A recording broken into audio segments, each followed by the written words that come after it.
Dans ce domaine de la spiritualité, à nouveau, on mentalise. J'ai l'impression que les Français, quand je regarde le travail que je fais sur YouTube, des vidéos, ce que les gens vont plus cliquer n'est pas sur comment vivre l'instant présent, comment être heureux, comment bien se sentir. Par contre, si je fais une vidéo sur les chakras, qui existent, ces points énergétiques sont bien présents, mais ça attire beaucoup plus l'attention. Les gens sont là en mode « Ah, comment ça fonctionne les chakras, ceci, cela ». Mais pourquoi pas, en fait, juste être présent. Parce qu'en soi, ce qu'on veut, c'est bien se sentir. C'est la finalité.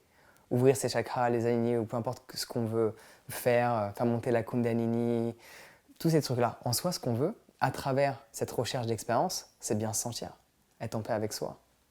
Et à nouveau, ça prouve bien, je ne sais pas comment ça se passe vraiment sur l'ensemble mondial, mais en France, par rapport à mon travail, je vois que les gens sont beaucoup plus intéressés sur les chakras plutôt que sur comment être présent. Alors que c'est plus simple de faire en sorte d'être présent que de conceptualiser et d'expérimenter différents alignements de chakras ou quoi que ce soit. Parce qu'à nouveau, on mentalise trop et on se déconnecte du plus essentiel. Les gens ont besoin de techniques. Ouais.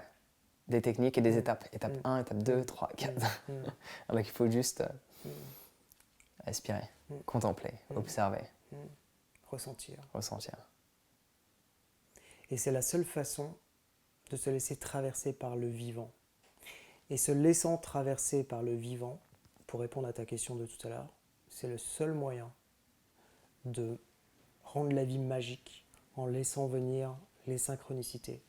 Laisser les synchronicités construire notre chemin. Et ensuite, on s'abandonne à cela.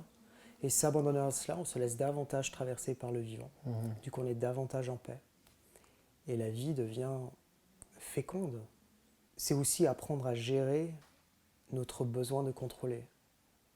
De contrôler les gens autour de nous, les situations, les contextes. Qu'est-ce qui crée de l'angoisse? Qu'est-ce qui crée du stress? C'est justement...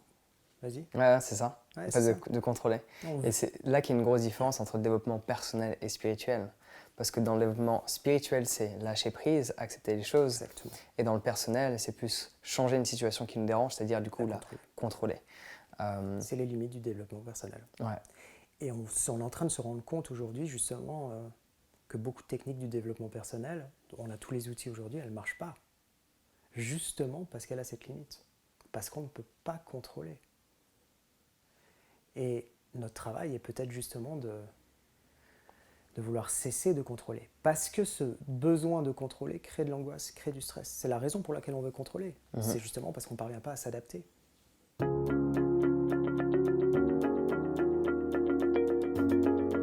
Alors j'espère sincèrement que tu as apprécié ce court extrait de l'interview que je t'ai partagé avec Jérôme. Forcément, quand on parle spiritualité, la méditation n'est jamais très loin.